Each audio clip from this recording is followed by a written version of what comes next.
ಧಾರಾವಾಹಿ ನೋಡ್ತಿದ್ದ ಹಾಗೆ ದಯವಿಟ್ಟು ಹೆಬ್ಬೆರಳೆತ್ತಿ ಲೈಕ್ ಒತ್ತಿ ನಿಮ್ಮ ಬಂಧು ಬಳಗದವ್ರ ಜೊತೆ ಶೇರ್ ಮಾಡಿಕೊಂಡು ಅವರನ್ನು ಕಥೆ ಅಂಗಡಿಗೆ ಕರ್ಕೊಂಡು ಬನ್ನಿ.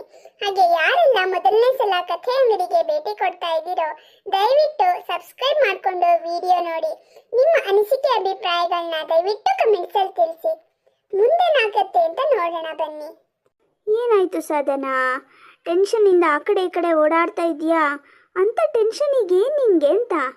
ಅದು ಅತ್ತಿಗೆ, ನಿಮ್ಮ ಫ್ರೆಂಡ್ ಸ್ವಾತಿ ಅವರು ನನ್ನನ್ನು ಸಂಗೀತ ಕ್ಲಾಸಿಗೆ ಕರ್ಕೊಂಡು ಹೋಗ್ತೀನಿ ಅಂತ ಹೇಳ್ತಿದ್ದಾರಲ್ಲ, ನನಗೇನೋ ಒಂಥರ ಭಯ, ತಳ್ಮಳ ಅತ್ತಿಗೆ. ಏನೋ ಸಾಧನಾ ಸಂಗೀತ ಕ್ಲಾಸಿಗೆ ಸೇರೋದಾ? ಏನಾಗಿದೆ ಪ್ರಕೃತಿ ನಿಂಗೆ?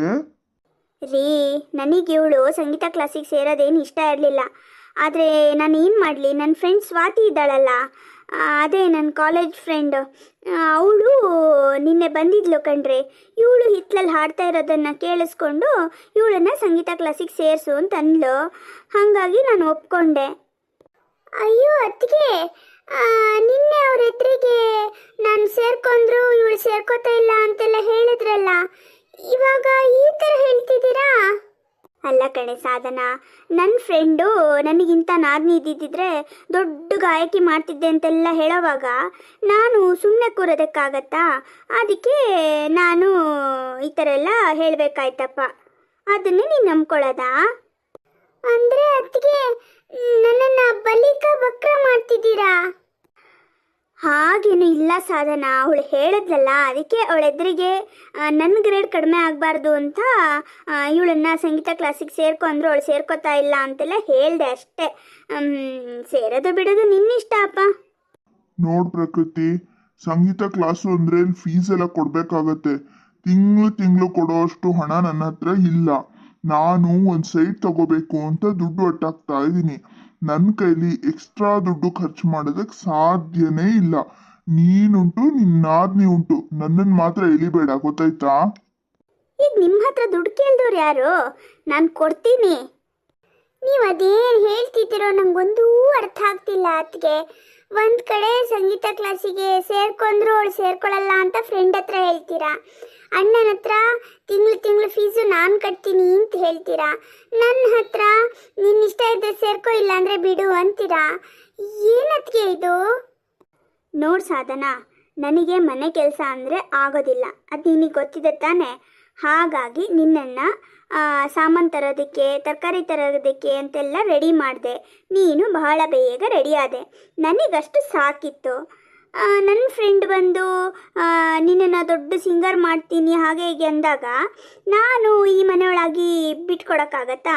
ಅದಕ್ಕೆ ನಾನು ಸ್ವಲ್ಪ ಏನದು ಅವಳ ಪರವಾಗಿ ಮಾತಾಡಿದೆ. ಅಂದರೆ ನನಗಿಷ್ಟ ಇದೆ, ಇವಳೇ ಹೋಗಲ್ಲ ಅನ್ನೋ ಥರದಲ್ಲಿ ಮಾತಾಡಿದೆ. ಯಾಕಂದರೆ ನನ್ನ ಗೌರವನ ನಾನು ಉಳಿಸ್ಕೋಬೇಕಾಗಿತ್ತು.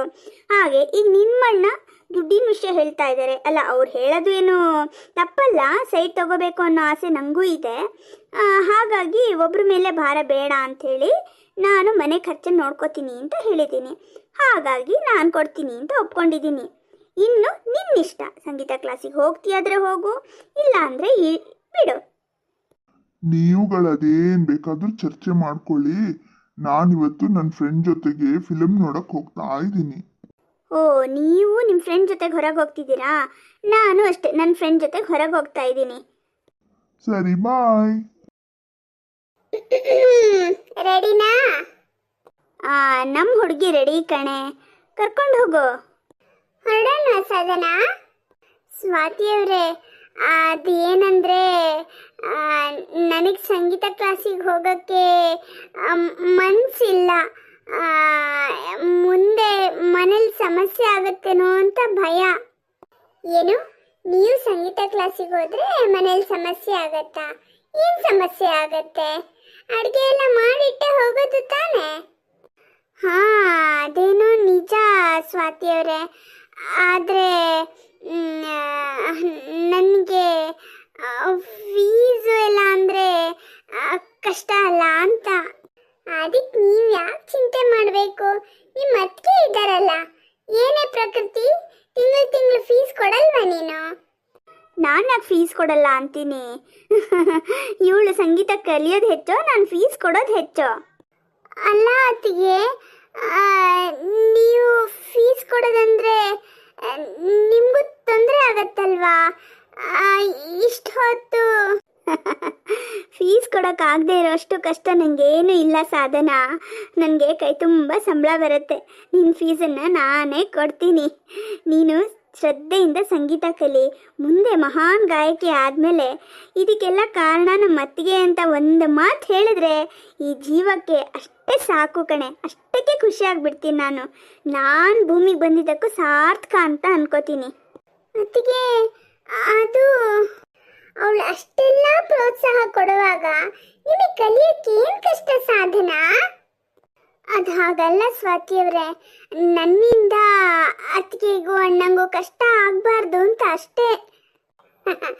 ನೀನು ಸಂಗೀತ ಕಲಿತು ದೊಡ್ಡ ಸಿಂಗರ್ ಆದರೆ ನಿಮ್ಮ ಅಣ್ಣ ಅತ್ತಿಗೆಗೆ ಇಷ್ಟ ಆಗತ್ತೆ, ಕಷ್ಟ ಆಗಲ್ಲ. ಗೊತ್ತಾಯ್ತಾ? ಈಗ ಮಾತು ಸಾಕು, ಹೊರಡೋಣ. ಹಾಂ ಸ್ವಾತಿ, ಇವಳನ್ನ ಸಂಗೀತ ಕ್ಲಾಸಿಗೆ ಬಿಟ್ಟು ಹಾಗೆ ನಾವು ಹೋಗ್ಬೋದೋ ಏನೋ? ಹಾಂ, ಹಾಗೆ ಮಾಡೋಣ. 3 ಜನ ಹೋಗೋಣ. ಸ್ವಾತಿಯವರೇ, ಬೇಡಿತ್ತು ಏನೋ. ಏನಾಗಬೇಕಿತ್ತು ಹೇಳಿ? ನಮಸ್ತೆ ಮ್ಯಾಮ್, ನನ್ನ ಹೆಸರು ಪ್ರಕೃತಿ ಅಂತ. ನನ್ನ ಹಿಂದೆ ನಿಂತಿದ್ದಾಳಲ್ಲ, ಇವಳು ನನ್ನ ಅದ್ನಿ ಸಾಧನ. ಅವಳು ತುಂಬ ಚೆನ್ನಾಗಿ ಹಾಡು ಹೇಳ್ತಾಳೆ. ಅವಳಿಗೆ ಸಂಗೀತ ಕಲಿಸೋಣ ಅಂತ ನಮ್ಮ ಆಸೆ. ಓ ಹೌದಾ?